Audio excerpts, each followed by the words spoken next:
Week 37 Day 1. A Man of Nature. Henry Thoreau attempted to confront the problem and solve the enigma of how one might earn a living and yet not become an ignominious slave to the task.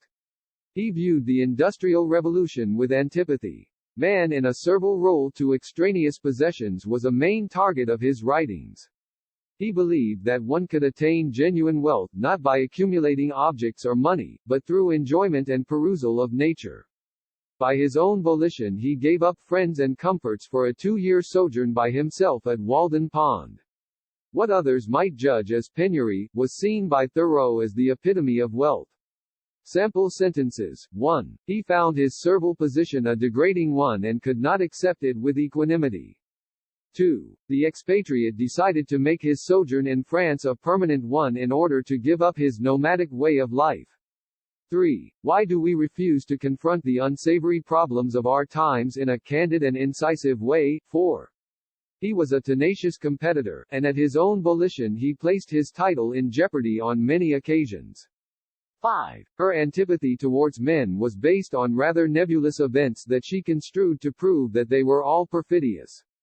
Week 37 Day 2. The Good Life. Thoreau's book about the austere but happy life at Walden Pond propagated his fame around the world. He built a small hut and began living an ascetic existence. He found it to be a felicitous experience. In this idyllic setting he was able to spend his time reading, studying nature, writing, and thinking.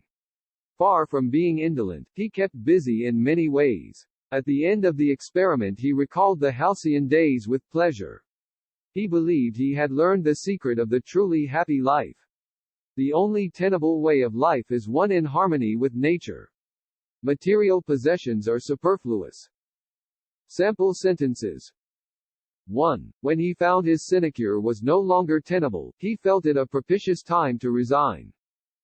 2. Far from being ostentatious, she was considered the acme of fashion because of her austere manner of dress.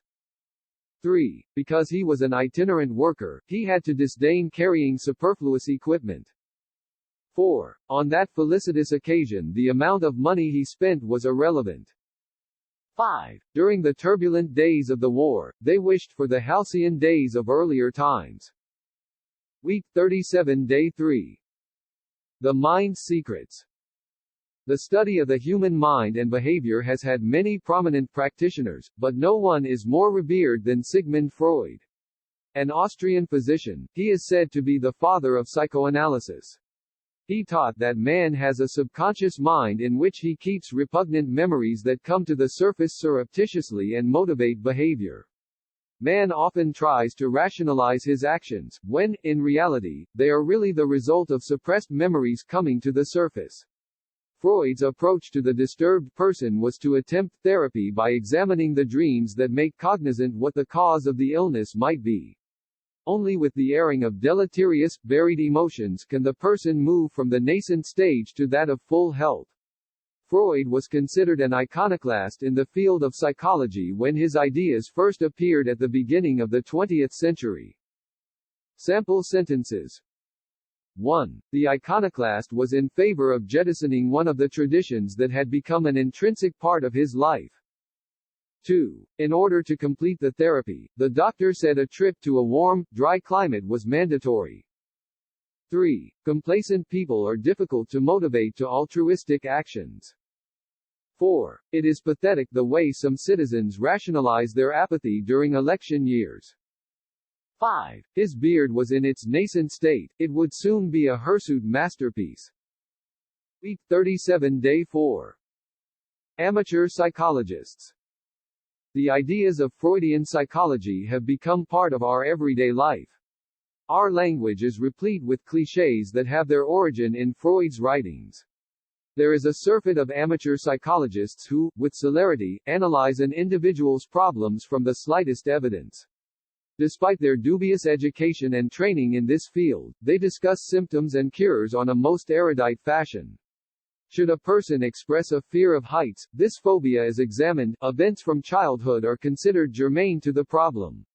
Is it possible he or she was dropped as an infant? Perhaps something in a dream is pertinent to explain the feelings of vertigo that accompany height. For some reason, non-trained people find the Freudian approach to the workings of the human mind most conducive to their practicing as amateur psychologists. Sample sentences. 1. She could not countenance the sight of a lethal weapon, it was tantamount to a phobia with her. 2. The erudite man was more than merely bilingual, he spoke 5 languages. 3. I would never have the temerity to walk across the steel girders high up on a new building, an onset of vertigo would surely follow. 4. The bedlam in the study hall was not conducive to good work habits. 5. Epithets are not germane when motivating a child to a task.